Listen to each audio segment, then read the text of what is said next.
رب العالمين والعاقبة للمتقين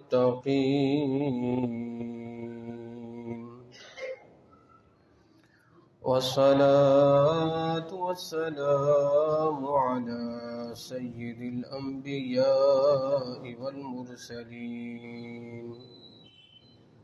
وعلى آله وأصحابه أجمعين.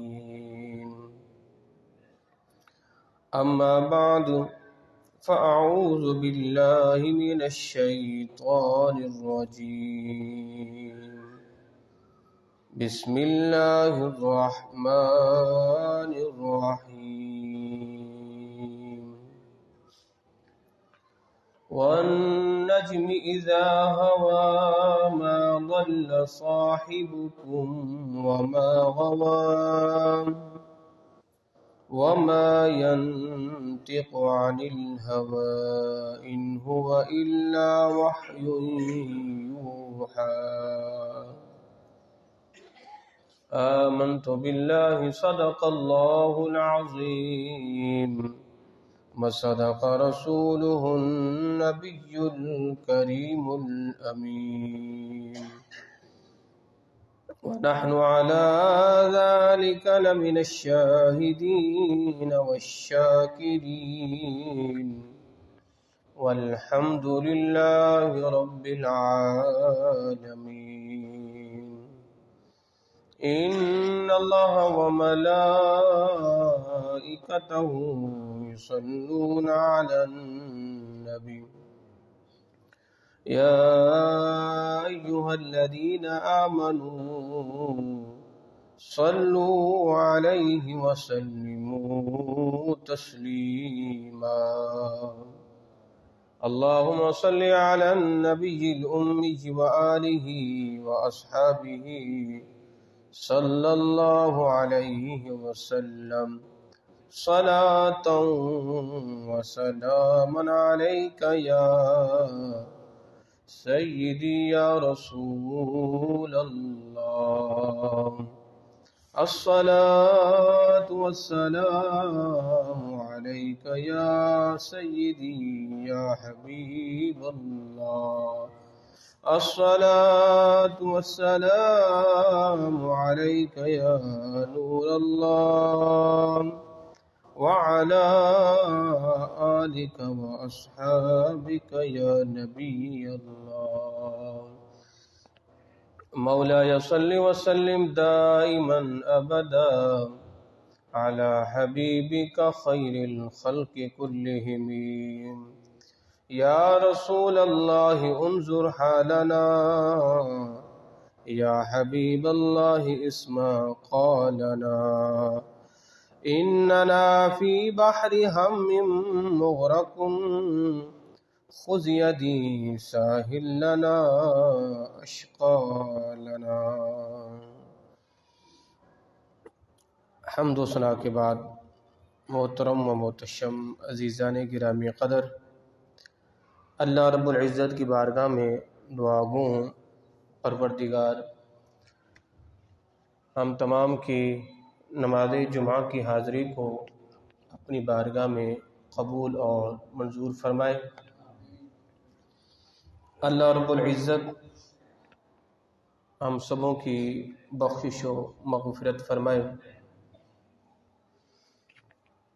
عزیزان گرامی قدر،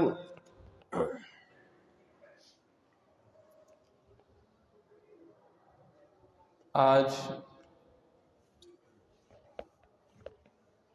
پوری دنیا میں اہل اسلام جو ہے وہ ذلت و رسوائی پسپائی ان کا مقدر بنی ہوئی ہے۔ اس کی وجہ اللہ رب العزت کے در کو چھوڑنا ہے اور اس کے رسول کی اطاعت سے منہ موڑنا ہے۔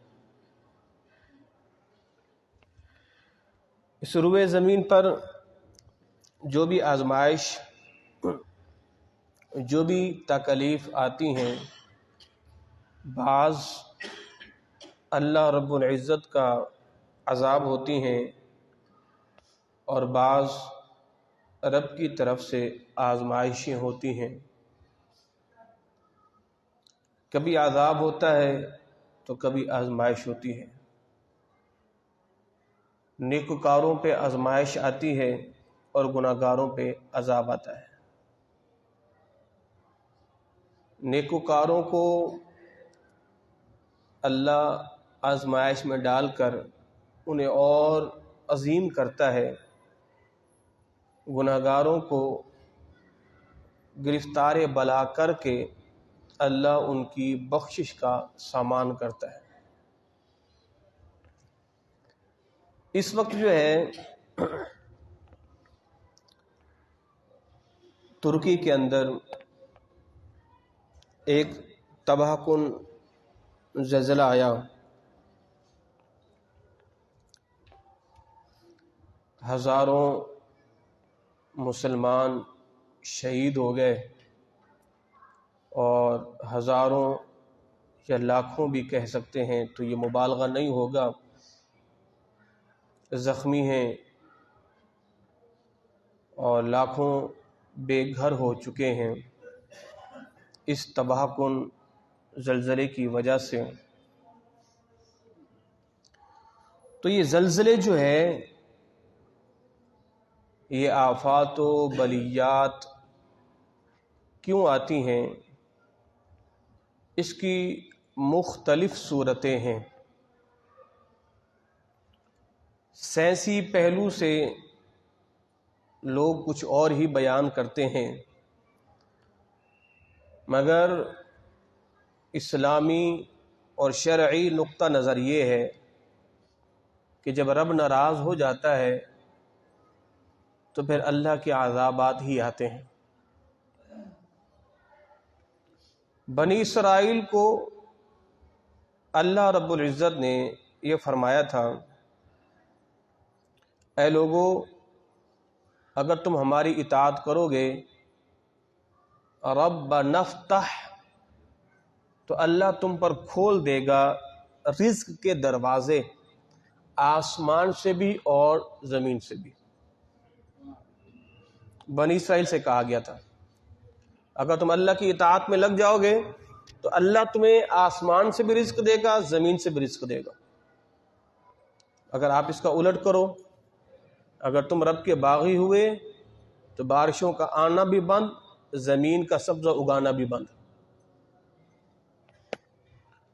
اور یہ قحط سالیاں یہ کیوں آتی ہیں؟ اللہ اکبر۔ حضرت عائشہ صدیقہ رضی اللہ تعالی عنہا ارشاد فرماتی ہیں کہ جب عورتیں غیر محرم مردوں کے سامنے برہنہ ہونے میں جھجک محسوس نہیں کرتی، جب زنا عام ہو جائے گا، جب عورتیں غیر مردوں کے لیے خوشبو کا استعمال کریں گی، جب شراب، موسیقی، گانے باجے عام ہو جائیں گے تو پھر زلزلے کی توقع کی جائے۔ جب یہ چیزیں عام ہو جائیں گی، گانا باجا، موسیقی، شراب و شباب و کباب کی محفلیں سب عروج پہ پہنچ جائے گا، تو پھر انتظار کیا جائے کہ اللہ کا عذاب کب آنے والا ہے۔ میرے مدنی آقا صلی اللہ تعالی علیہ وسلم نے ارشاد فرمایا، حضور نے فرمایا کہ جب زمانے میں یہ باتیں پائی جائیں تو پھر کیا ہوگا؟ اس زمانے میں سرخ آندھیاں، زلزلوں کا انتظار کرو، زمین میں دھنس جانے کا انتظار کرو، صورتوں کے مسخ ہو جانے کا انتظار کرو، آسمان سے برستے پتھروں کا انتظار کرو۔ اور فرمایا کہ ان عذابات کے ساتھ ان نشانیوں کا بھی انتظار کرو کہ جب یہ نشانیاں عوام میں، معاشرے میں پائی جاتی ہیں تو پھر اللہ رب العزت کا عذاب بے روک کے، بے ٹوک کے آتا ہے۔ اللہ اکبر۔ جب مال غنیمت کو گھر کی دولت سمجھا جانے لگے، مال غنیمت جو مال جنگ سے حاصل ہوتا اس کو گھر کی دولت سمجھا جانے لگے. آج اس دور میں یوں کہہ سکتے ہیں کہ لوگوں کے مال کو اپنے گھر کی دولت سمجھا جانے لگے, امانت دبا لی جائے, زکوٰۃ کو تاوان اور برا سمجھا جانا لگے. آج لوگ یہی سمجھتے ہیں کہ زکوٰۃ دینے کو سمجھتے شاید ہم پہ اسلام نے جرمانہ لگا دیا ہے. تو حضور فرمایا جب لوگ زکوٰۃ کو تاوان سمجھیں, زکوٰۃ ادا کرنے کو برا سمجھیں, علم دین دنیا کے لیے حاصل کیا جانے لگے, علم دین آخرت کے لیے نہیں, تاکہ علم دین اس لیے حاصل کیا جائے تاکہ دنیا کمائیں, انسان اپنی بیوی کی اطاعت کرے اور ماں کی نافرمانی کرے, دوست کو قریب کرے اور اپنے باپ کو دور کرے, مسجدوں میں شور و غل ہونے لگیں, قوم کی قیادت فاسق و فاجر لچے لفنگوں کے ہاتھ میں دے دی جائے, انسان کی عزت اس لیے کی جائے تاکہ وہ شرارت نہ کرے, گانے باجے کی سامان کی کثرت ہو, شباب و شراب کی مستیاں جو ہے وہ لوٹی جانے لگیں, بعد میں پیدا ہونے والے امت کے پہلے والے لوگوں پر لعنت کریں. تو جب یہ چیزیں پائی جائیں گی تو پھر اللہ کا عذاب ہی آئے, اور وہ عذاب زلزلوں کی صورت میں ہے کہ جو کہ امت پر آ رہا ہے. اور یہ تو ہے, یہ بعد والے لوگ پہلے والے لوگوں کو برا بھلا کہتے ہیں. آج معاذ اللہ کیا صحابہ کو برا بھلا نہیں کہا جا رہا, تابعین تبع تابعین کو برا بھلا نہیں کہا جا رہا, اولیاء کرام کی کرامات کا انکار نہیں کیا جا رہا, اولیاء کرام کی کرامات کا مذاق نہیں اڑایا جا رہا, سرکار غریب نواز کی کرامتوں کا مذاق اڑایا جا رہا ہے, شیخ عبد القادر جیلانی رضی اللہ تعالی عنہ کی کرامات کا مذاق اڑایا جا رہا ہے, اور صحابہ کی قوت و طاقت کا انکار کیا جا رہا ہے. تو جب یہ ساری چیزیں پائی جائیں گی پھر اللہ کا عذاب بھی آئے گا, زلزلے آئیں گے. تو یہ صورتیں تو ہیں کہ آج جو ہے ان عذابات کی آنے کی وجہ وہ بے حیائی کا عام ہو جانا ہے. تو جب معاشرہ اس حال میں پہنچ جائے تو پھر ہمیں کیا دعا کرنی چاہیے؟ ربنا ظلمنا انفسنا وان لم تغفر لنا وترحمنا, اے مالک ہم نے ظلم کیا ہے اپنی جانوں پر, اے پروردگار تو ہم پر رحم فرما, تو ہمیں بخش دے. لنکونن من الخاسرین, اگر تو نے ہم پر رحم نہ کیا, ہمیں نہ بخشا, تو مالک ہم تو بڑا گھاٹے کا سودا کر کے بیٹھ جائیں گے. اللہ اکبر, اللہ اکبر. جناب عمر بن عبد العزیز رحمۃ اللہ تعالی علیہ نے ایک مرتبہ جب زلزلہ آیا تو آپ نے تمام اپنی سلطنت کے گورنروں کو جمع کیا, اور سب کو جمع کرنے کے بعد آپ نے خصوصی پیغام بھیجا, اور آپ نے فرمایا سنو اور اچھی طرح جان لو, زلزلے کے جھٹکے سزا کے طور پر آتے ہیں. فرمایا کہ زلزلے کے جھٹکے جو ہے وہ سزا کے طور پر آتے ہیں, لہٰذا تم لوگ صدقہ و خیرات کرتے رہو, توبہ اور استغفار میں لگے رہو, اور حضرت آدم علیہ الصلوۃ والسلام کی یہ دعا بھی کرتے رہو, اللہ تم سے زلزلوں کے عذاب کو دور فرما دے گا. تو فرمایا کہ یہ جو ہوتے ہیں یہ اس وجہ سے ہوتے ہیں. اور جناب عبداللہ بن مسعود رضی اللہ تعالیٰ عنہ کے زمانے میں ایک مرتبہ کوفے میں زلزلہ آیا. عبداللہ بن مسعود رضی اللہ تعالیٰ عنہ کے زمانے میں کوفے میں زلزلہ آیا تو آپ نے اعلان کیا, اے لوگو یقیناً تمہارا رب تم سے ناراض ہو چکا ہے. جب کوفہ کی سرزمین پہ زلزلہ آیا تو عبداللہ بن مسعود حضور کے غلام, حضور کے صحابی نے اعلان کیا, یقیناً تمہارا رب تم سے ناراض ہو گیا ہے, اگر اس کی رضامندی چاہتے ہو تو فوری طور پر اس سے رجوع کرو, اس کی بارگاہ میں لوٹو فوری طور پر. اور فرمایا کہ اجتماعی توبہ کرو,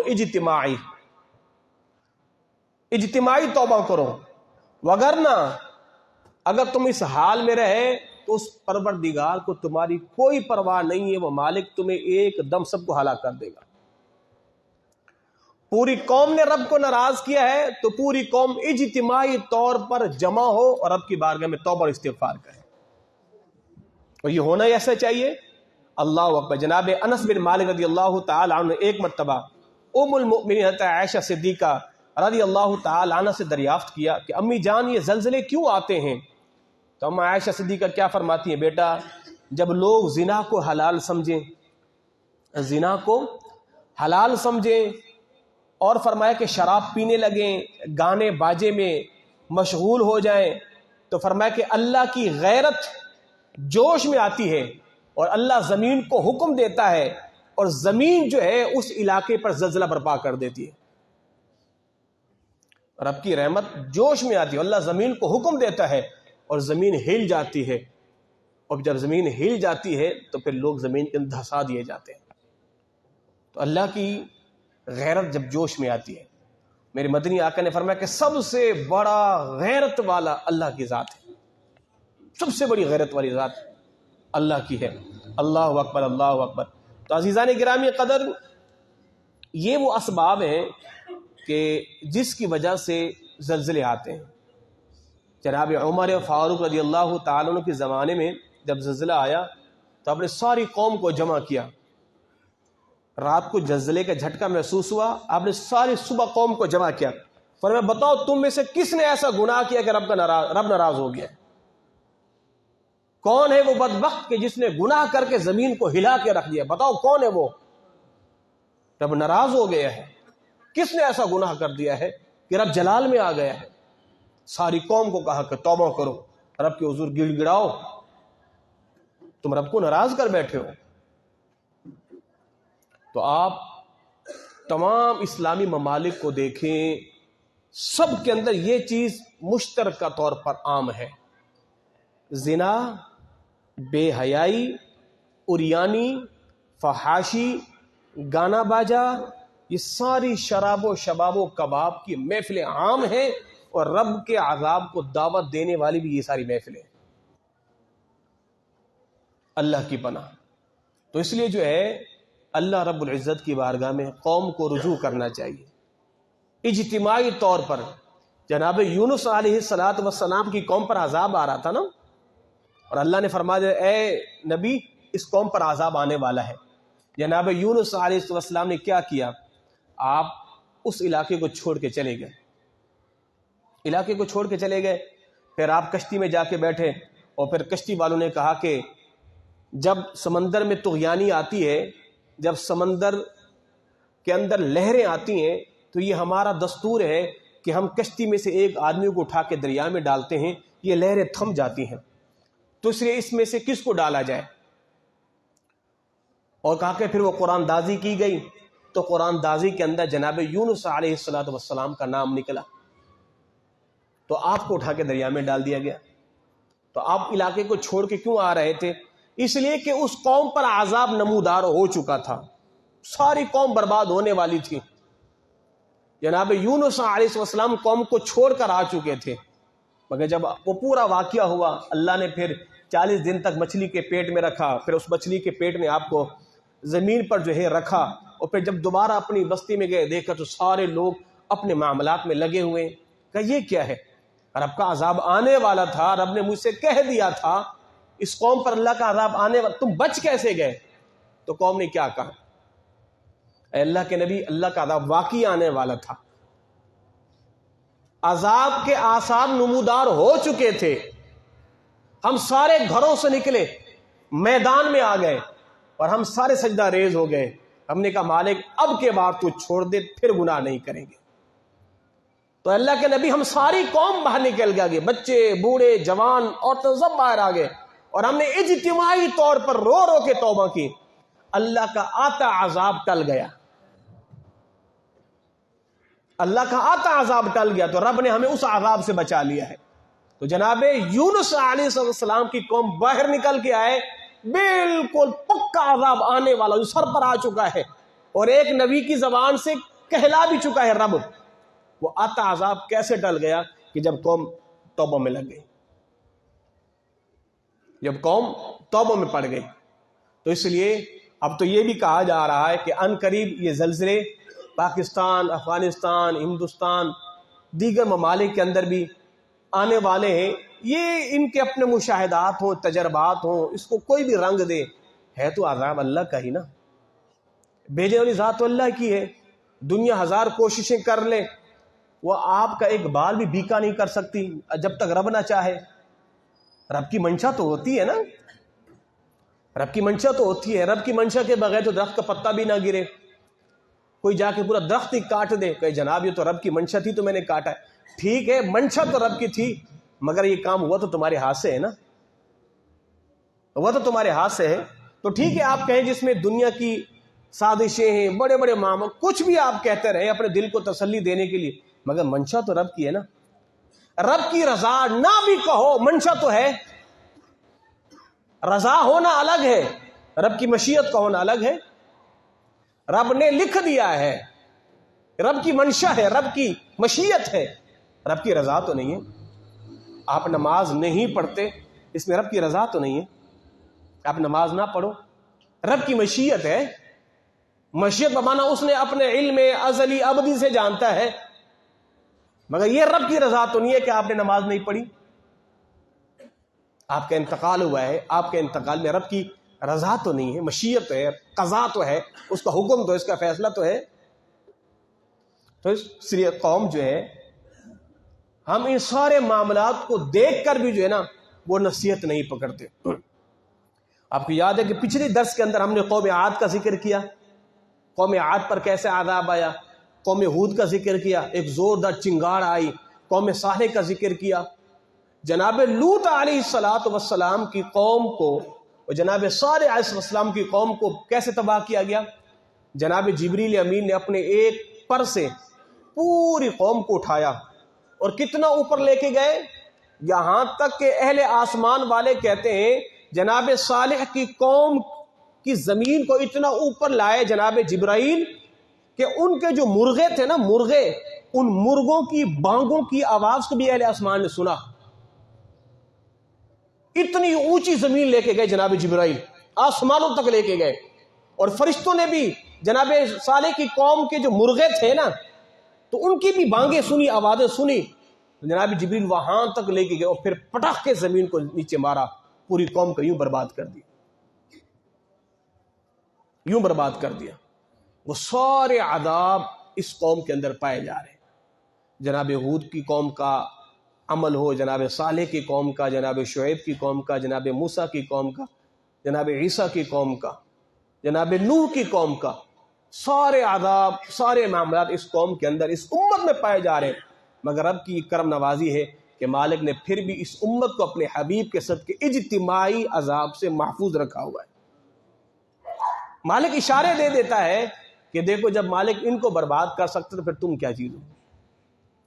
پہلے تو رب نے یہ مثالیں دی کہ دیکھو مالک نے بنی اسرائیل کو برباد کیا, تم سمجھ جاؤ, ہم پھر بھی باز نہیں آئے.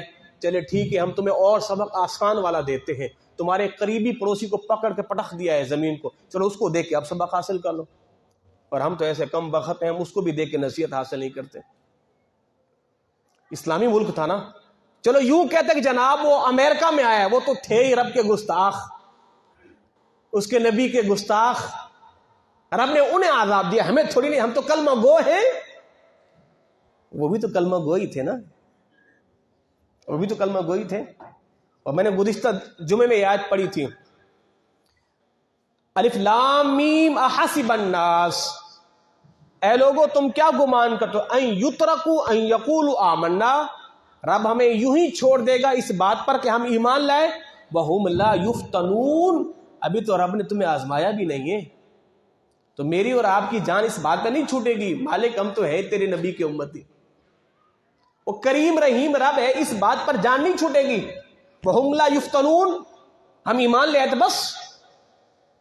جناب داؤد طائی رحمت اللہ تعالی علیہ امام جعفر صادق کے پاس تشریف لائے اور فرمایا حضرت مجھے کوئی نصیحت کرے, مجھے کوئی نصیحت کرے, ایسی نصیحت کرے جو میرے لیے کارگر ثابت ہو. آپ تو حضور کے گھرانے میں سے ہیں.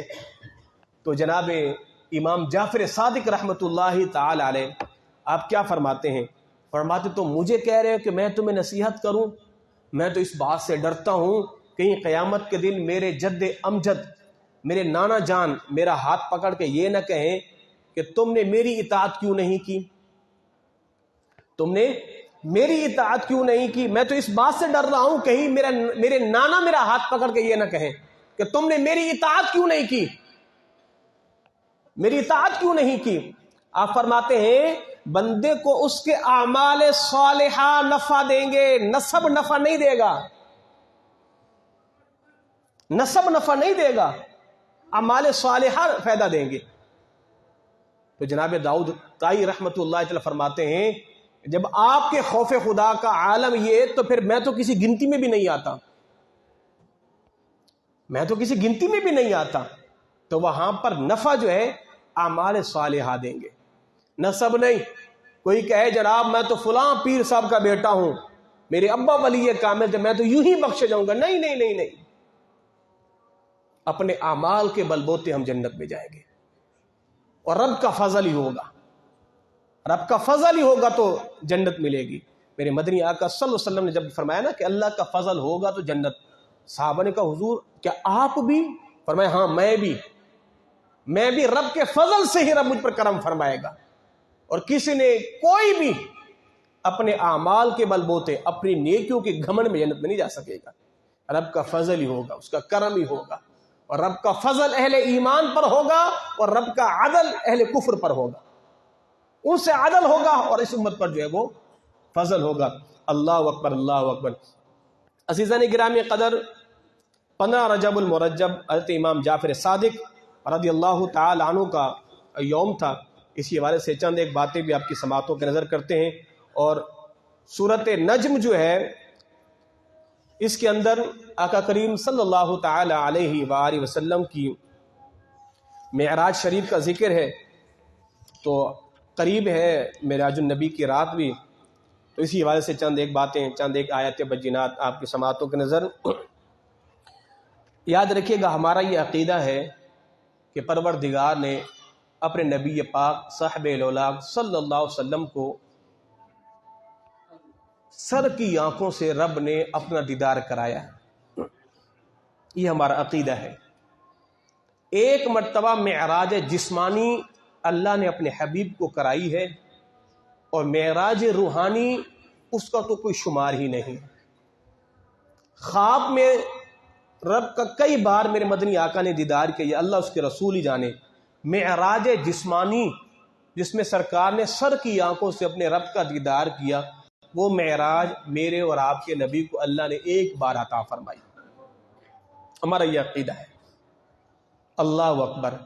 اور سورۃ نجم کے اندر بھی اللہ رب العزت ارشاد فرماتا ہے وَالنَّجْمِ إِذَا هَوَىٰ، اور قسم ہے اس چمکتے ستارے محمد کی، اذا ہوا، جب وہ آسمان سے اہل زمین پر اترے۔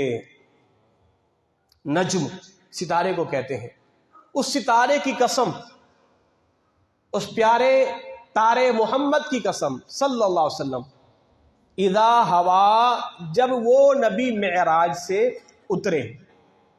یاد رکھیے گا میرے نبی کا معراج پہ جانا کمال،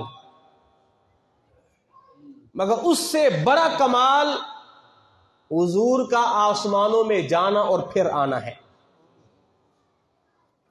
اس نبی کا جانا تو کمال ہے ہی ہے، مگر اس سے بڑا کمال حضور کا آنا ہے، حضور کا آنا ہے۔ جناب ادریس علیہ السلام کے حوالے سے ملتا ہے، گئے تو پھر آئے نہیں، گئے تو پھر آئے نہیں۔ جناب عیسیٰ چوتھے آسمان پہ، اور یہ میرے مدنی آقا صلی اللہ علیہ وسلم، حضور اپنی امت سے محبت کتنی کرتے، حضور گئے بھی ہیں اور آئے بھی ہیں، حضور گئے بھی ہیں اور آئے بھی ہیں۔ فرمایا وَالنَّجْمِ إِذَا هَوَىٰ، قسم ہے اس ستارے محمد کی کہ جو آسمانوں پہ رب کے ہاں گئے اور آئے بھی صحیح۔ اور پھر آگے کیا فرمایا مَا ضَلَّ صَاحِبُكُمْ وَمَا غَوَىٰ، تمہارے صاحب نہ بہکے نہ بے راہ چلے، تمہارے صاحب نہ بہکے نہ بے راہ چلے۔ رب کی بارگاہ میں گئے تو جناب آدم، جناب موسیٰ علیہ السلام پر رب کی تجلی کی ایک عکس پڑا، وہ بھی ہوش ہو گئے، اور یہ محمد رسول اللہ تھے، نہ بہکے نہ بے راہ چلے، سیدھی سمت اپنے رب کی بارگاہ میں جا پہنچے۔ ما ضل صاحبکم وما غوا۔ اللہ اکبر۔ اللہ رب العزت آگے ارشاد فرماتا ہے وما ينطق عن الهوى، اور وہ نبی کوئی بات اپنی خواہش سے نہیں کرتے، ان هو الا وحی یوحى، وہ نہیں کہتے مگر وہی کہ جس کی انہیں وحی کی جاتی ہے. وہ نہیں کہتے وہی جس کی انہیں وحی کی جاتی ہے. جناب حسن بصری رحمت اللہ تعالی فرماتے ہیں یہ مارکا، یہ واقعہ معراج کا ہے. رب ذوالجلال نے اس رات اپنے نبی پر جو وحی کی وہ بلا واسطہ کی. اس روئے زمین پر وحی لانے والی ذات جبریل امین کی تھی، مگر جب وہ مدنی آقا آسمانوں پر گئے رب کی بارگاہ میں، پھر رب نے جو وحی کی وہ بغیر کسی واسطے کے وحی کی. ان ہوا الا وحی یوحا. مفسرین کرام فرماتے ہیں یہاں پر اللہ نے وحی نہیں بتلائی کہ ہم نے کیا وحی کی، ہم نے نبی پر کیا کلام اتارا، ہم نے نبی سے کیا کلام کیا. تو فرمایا کہ رب نے یہاں پر اس وحی کو مخفی رکھا ہے. ان ہوا الا وحی یوحا. جب وہ نبی رب کی بارگاہ میں پہنچے تو رب نے ان پر وحی کی جو کی. کیا کی؟ مفسر کرام فرماتے رب نے اس وحی کو مخفی رکھا ہے، گویا کہ رب نے اپنے حبیب سے راز و نیاز کی گفتگو کی. ان ہوا الا وحی یوحا. پھر آگے اللہ کیا ارشاد فرماتا ہے، علمہ شدید القوا. انہیں سکھایا سخت قوتوں والے طاقتور نے. اس سے مراد یا تو جبریل امین علیہ السلام کی ذات ہے یا پروردگار کی. اس حبیب کو سکھانے والی پڑھانے والی ذات اللہ کی ذات ہے. ذو مرۃ فاستوی. اور کیا ارشاد فرمایا، پھر اس جلوے نے قصد فرمایا. سرکار مدینہ صلی اللہ تعالی علیہ وسلم نے معراج کی رات سدرۃ المنتہا اور پھر سدرۃ المنتہا سے لا مکان تک سرکار تشریف لے گئے. اور سدرۃ المنتہا چھٹے آسمان پر ہے، اور جناب جبریل امین علیہ السلام کا گزر اور آپ کا جانا صرف سدرۃ المنتہا تک ہوا ہے، اس سے آگے نہیں ہوا. اس سے آگے اگر گئی ہے کوئی ذات وہ محمد رسول اللہ کی ذات ہے. اللہ اکبر. تو جناب آدم سے لے کر عیسیٰ تک اللہ نے کسی نبی کو اپنا دیدار نہیں کرایا ماں سوائے حبیب اللہ صلی اللہ تعالی علیہ وآلہ وسلم کے. اللہ رب العزت سرکار مدینہ صلی اللہ تعالی وسلم کی معراج کی خوب خوب برکتیں اللہ میں سمیٹنے کی توفیق عطا فرمائے. اس پر انشاءاللہ ہم آنے والے جمعہ بھی گفتگو کریں گے. حضرت امام جعفر صادق رضی اللہ تعالی عنہ کے حوالے سے 15 رجب المرجب، یاد رکھیں یہ جو ہم کنڈے کرتے ہیں، کنڈے کی نظر و نیاد، یہ 15 رجب المرجب ہے، 22 رجب المرجب نہیں ہے. 15 رجب المرجب ہے، 22 کو نہیں ہے، یاد رکھیے گا. اچھا، اس لیے کہ اس کے اندر بہت بڑی شرارت کرتے ہیں یہ جو شیعہ ہیں یا رافضی ہیں وہ، اس لیے کہ 22 رجب المرجب جو ہے وہ حضرت امیر معاویہ رضی اللہ تعالی عنہ کا یوم وصال ہے، ان کا یوم وصال ہے. اور بعد ان لوگوں نے قوم کو ایسے گمراہ کر دیا کہ اس دن جو لوگ خوشی کا اہتمام کرتے ہیں یہ گستاخ صحابہ امیر معاویہ کے وفات کے دن. تو اس لیے اہل سنت کو یہ پیغام دیا ہے علماء نے کہ اگر آپ نے رجب کے کنڈوں کی نیاز کرنی ہے تو وہ 15 رجب المرجب کو کی جائے، نہ کہ 22 کو. ہاں 22 کو آپ نظر و نیاز کا اہتمام کریں حضرت امیر معاویہ رضی اللہ تعالی عنہ کی نیاز کریں. حضرت امام جعفر صادق رضی اللہ تعالی عنہ آپ بیٹے ہیں امام باقر کے، اور امام باقر بیٹے ہیں امام زین العابدین کے، اور امام زین العابدین بیٹے ہیں امام حسین کے، اور امام حسین بیٹے ہیں علی المرتضی رضی اللہ تعالی عنہ کے. علماء کرام لکھتے ہیں کہ 4 سال کا ایک بچہ وہ زار و قطار رونے لگا تو اس کے باپ نے اس سے پوچھا بیٹا روتا کیوں ہے؟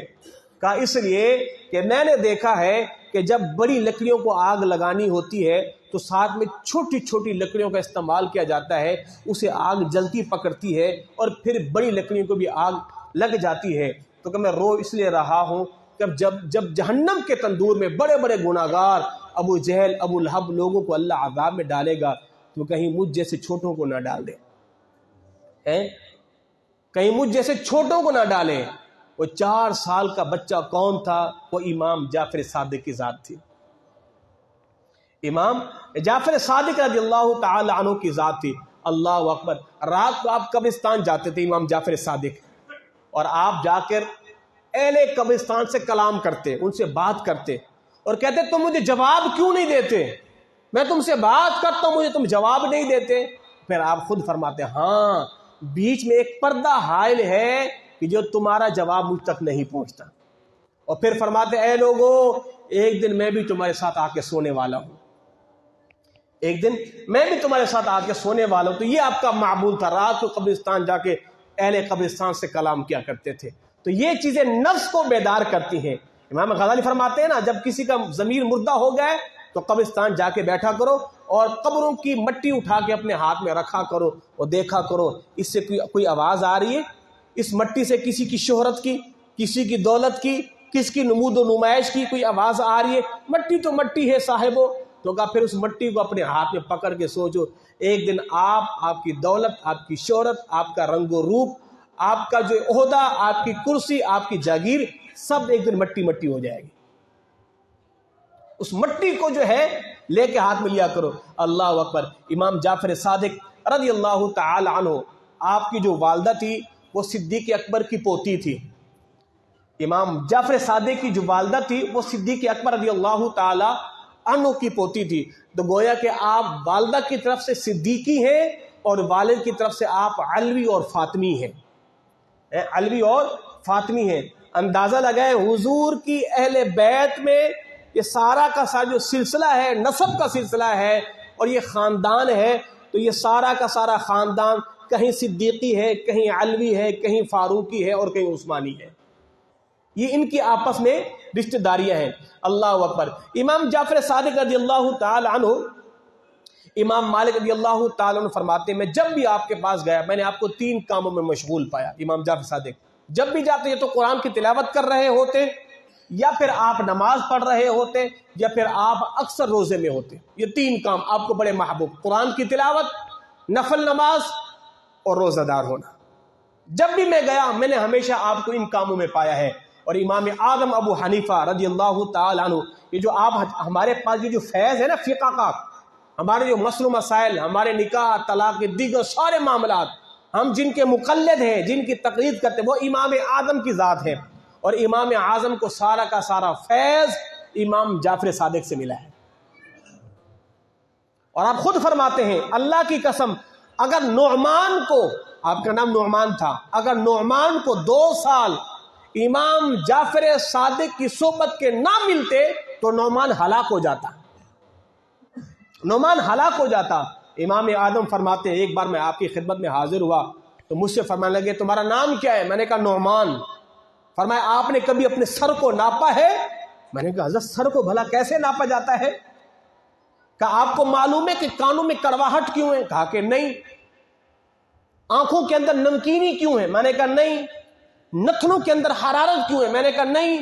ہونٹوں میں مٹھاس کیوں ہے؟ میں نے کہا نہیں۔ میں نے کہا پھر آپ ہی بتلائیے کیوں ہے؟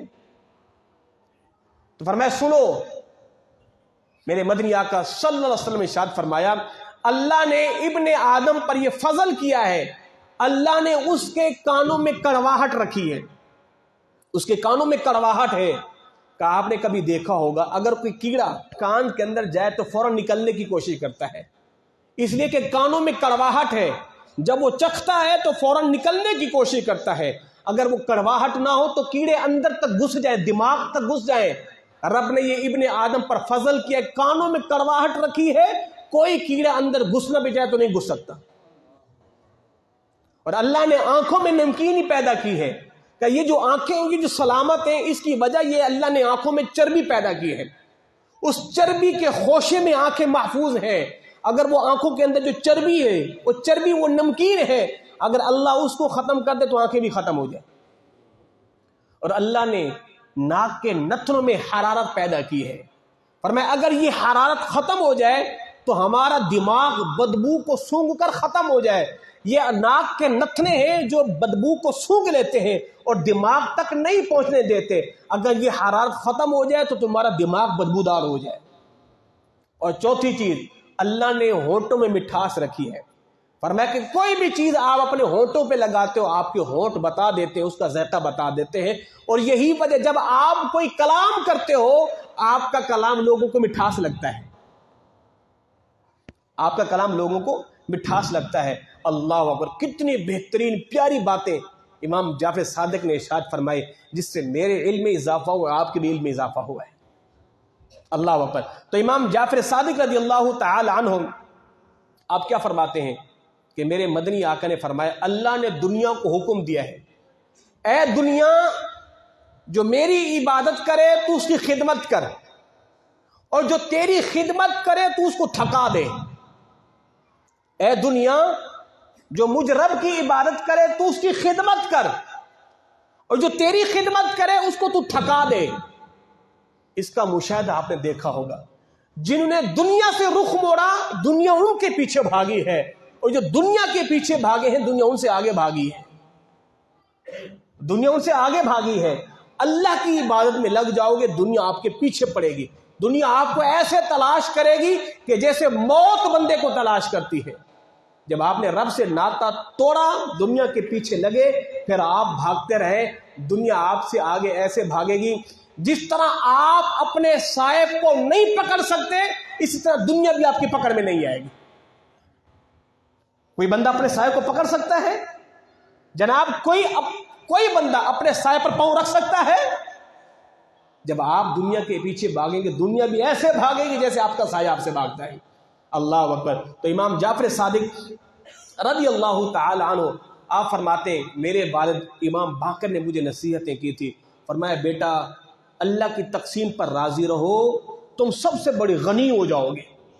رب کی تقسیم پر راضی نہیں رہو گے، دنیا کے مالداروں کو دیکھو گے فقیر ہو جاؤ گے۔ رب نے جو تقسیم کی ہے بڑی بہترین تقسیم کی ہے۔ یا دو لمحوں کے لیے سوچو، رب نے مجھے جس حال میں رکھا ہے یہ اس کی منشا ہے نا؟ آپ کو جس حال میں رکھا ہے اس کی منشا ہے۔ ہمیں پیدا کرنے والا کون ہے؟ اللہ ہے۔ آپ ایمان سے بتاؤ، پیدا کیے اسی کے ہیں، وہ میرے ساتھ زیادتی کر سکتا ہے؟ آپ کے ساتھ نہیں کر سکتا نا، ہم اس کے لیے برابر ہیں، بندے ہیں۔ ہاں جو نیک ہے اس کے زیادہ قریب ہے۔ کیا رب میرے ساتھ آپ کے ساتھ زیادتی کر سکتا ہے؟ نہیں۔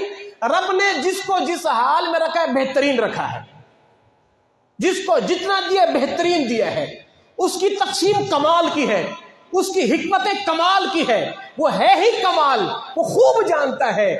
تو آپ کیا فرماتے ہیں؟ بیٹا رب کی تقسیم پر راضی رہنا، بس تم مالدار ہو جاؤ گے۔ رب کی تقسیم پر تم نے شکوہ کیا، تم پر غربت مسلط ہو جائے گی۔ اور دوسری نصیحت فرمایا، بیٹا علماء کی صحبت میں بیٹھنا، علماء کی صحبت تمہیں نفع دے گی۔ اور تیسری چیز فرمایا، بیٹا لوگوں کے عیب تلاش نہیں کرنا، لوگوں کے عیب تلاش کرنے لگو گے تم اپنے ہی عیبوں سے پردے ہٹا بیٹھو گے، اپنے ہی پردوں سے، اپنے ہی عیبوں سے پردے ہٹا بیٹھو، لوگوں کے عیبوں کو تلاش نہیں کرنا۔ اگر تم لوگوں کے عیبوں میں لگ جاؤ گے تو پوری قوم تمہارے عیبوں میں لگ جائے گی۔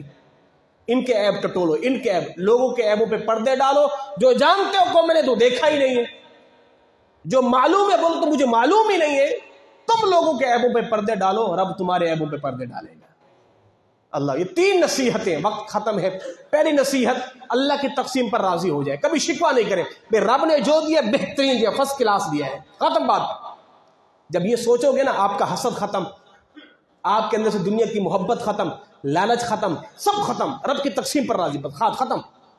دوسری چیز، لوگوں کے عیبوں کو نہ ٹٹولو، اور تیسری چیز، علماء کی صحبت میں رہو۔ اللہ مجھے اور آپ کو عمل کی توفیق عطا فرمائے۔